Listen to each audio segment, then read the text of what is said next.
nut. She's the craziest human being I know, and she's one of the funniest people that I know. And so I remember in the beginning, I said to her, I said, I'm an intense motherfucker. I want to change the world every fucking moment. I'm always figuring out how to improve shit. I said, I just want to laugh more. I wish I never fucking said that to her, because she makes me laugh. I'm being facetious on me. She makes me laugh more than anybody on earth. And so it keeps a beautiful balance. But also, you know, I have 4 amazing kids. They're all adults. And when I was 24, I got married to a woman that was 12 years my senior, not my current wife. And she had been married twice before me with 2 different relationships and got kids from both of them. So I adopted them all. So I was 24 and had a 17-year-old son instantly, 11-year-old, a 5-year-old, and one on the way. So I had to learn how to let go because I want to change the earth, and all of a sudden I got 4 kids literally overnight. And so my children are a huge part of that. And then I'm an athlete, so I love to work out. I love to play racquetball or squash rather. I love to play golf. I love to scuba dive and snorkel and snowboard and things of that nature. All those things, for me, getting out in nature is one of the ways that I let go. But I also, every single day, I've never been a meditator. The idea that you're not going to think thoughts is the biggest bullshit on the planet. As long as you have a mind, you're going to think thoughts. So I respect people who work their ass off and are miserable meditating. But as I call it, priming. And most of us think our thoughts are our own thoughts, and they're not.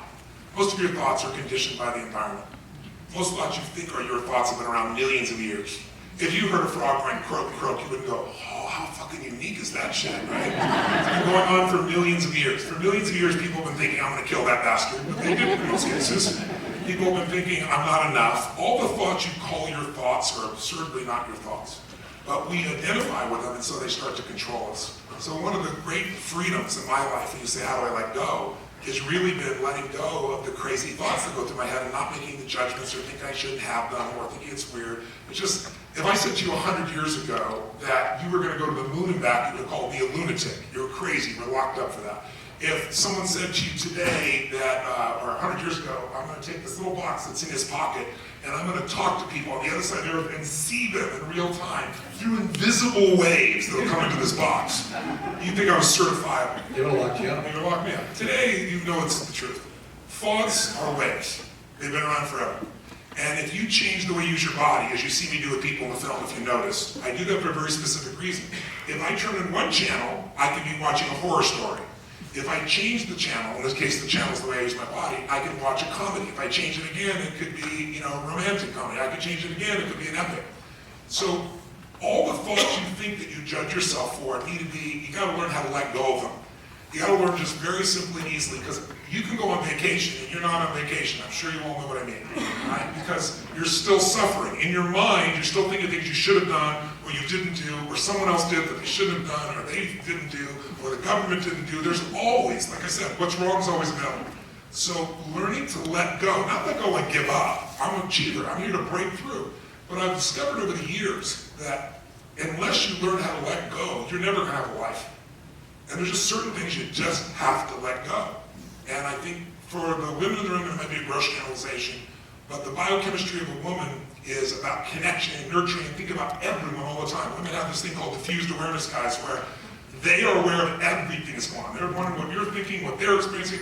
Men got one little focus here, right? They're good at that one piece. And so for women, even more so. They can go on 10 vacations. They can be going off to make love and then beating themselves up because they can't let go of things in their mind. And one of the things I really show people how to do is how to develop the muscle of letting go. And it sounds totally contrary to achiever lifestyle. Because achiever, you don't stop, you don't give up, I don't give up, I always find the way, it's all willpower. But as I've matured, I've found that life is art. And there are places to let go, and there are places to break through. And there isn't a right or wrong to it. There are lessons, and we get them no matter what we do. So for me, I have those vacations all the time. When I start to sense tension in my body, because I'm thinking something should happen, or should have happened, or didn't happen, I've got, like all of us, I have a model of the world about how I should be, how people should be. And then I just go look and go, that is such bullshit. Right? It's not life and death. It's not that important. One of my sons, my youngest son, has a heart of gold. His name is Jarek. I have 4 kids. And somebody knows Jarek? Oh, that's awesome. And he's got a heart of gold. And for years, as he was growing up, I was so proud of his heart. Like, he's so in contribution. As much as I am, he's in it 100%. Couldn't be more proud of him as, whether it was my son or not, as a human, I couldn't be more proud of him. He's just a good human being. Kind human being. Good human being. whatsoever.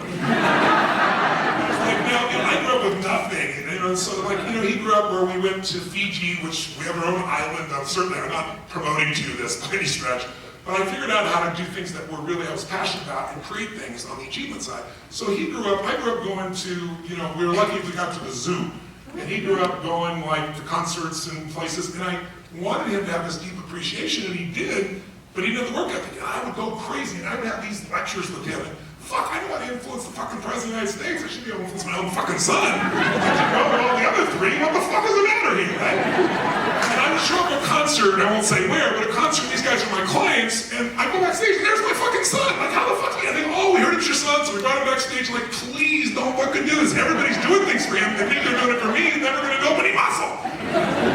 And so I was like so stressed, going like, if I die, it's not about money. I don't want him to be a guy with money. I want a man with pride. I want him to have something his life stood for, and you can't do that without work ethic in my model of the world. Extreme work ethic, probably in my model of the world, truthfully.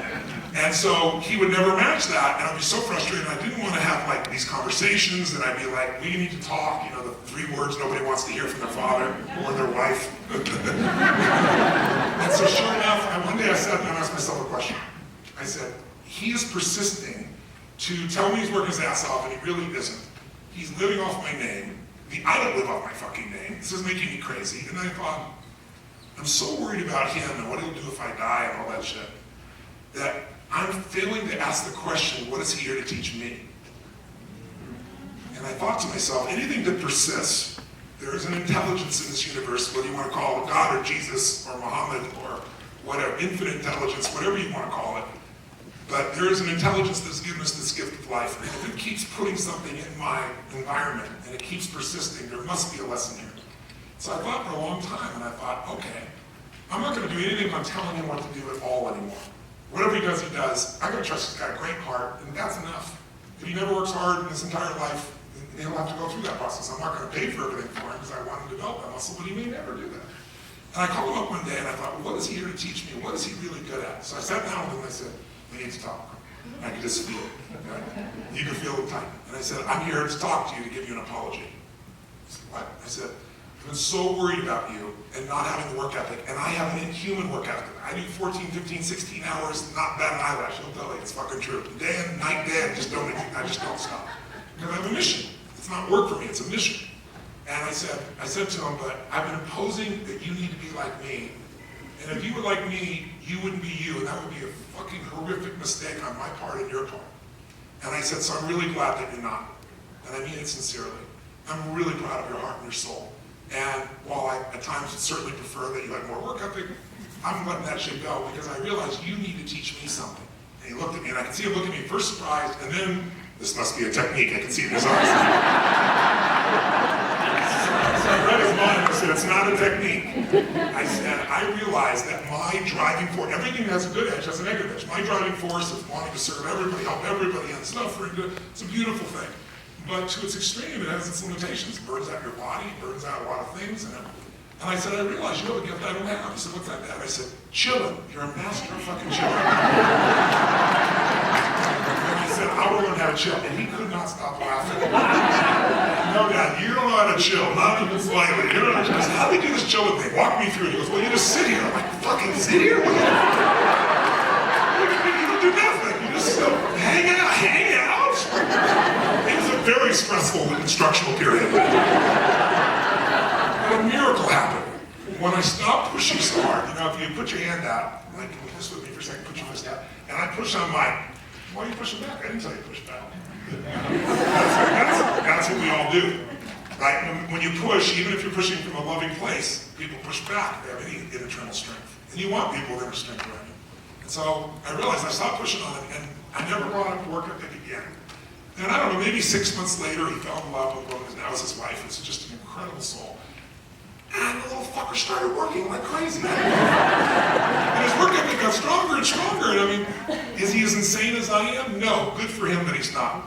But he has a great work ethic, and it was just like I was judging it too soon. I was putting so much pressure to try to get to the outcome now, rather than trusting in something larger than myself that was there. And also, me looking within me for where is the conflict, instead of making a conflict all about me. I think we just so often judge what we think everybody has to do or we have to do, and we're wrong. We're just wrong. We're usually wrong about what's going to make us happy. There's all kinds of research, I'm sure you've read some of those books or elements. We're horrible at predicting what will create happiness. But I can tell you what will create happiness for you right now. Progress. Progress equals happiness. Because I don't give a shit how much you earn, or how many people love you, or how many Academy Awards you get, or how great your body is, or how funny the fuck you are. It doesn't matter. All those things will still not make you have an ongoing fulfillment of life. They won't. Only you can do that by deciding that you're going to live this life every single day, and you're going to make the decision that would change your life. And that decision, in my experience, is one I made a year and a half ago, and I've kept it.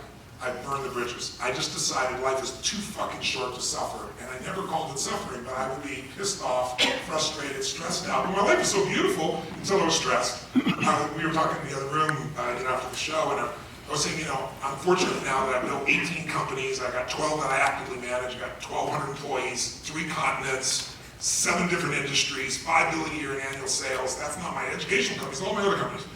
And I realized my happiness was so cheap, because what did it take for my happiness to go away? All I had to do was have my phone in my pocket. Because what are the chances right now with 1,200 people around the world that somebody is fucking up right now? What are the chances? What percentage chance do you think someone's fucking up this week? What do you think it is? 100%. Fucking up is different than I want them to be. With that many people, the law of average is going to happen. And so I've made that decision. Somebody right now is fucking your shit up. And you are paying them. You know that, right? I do. And you're laughing. Because my happiness is more valuable than stress over shit that's not going to matter decades from now.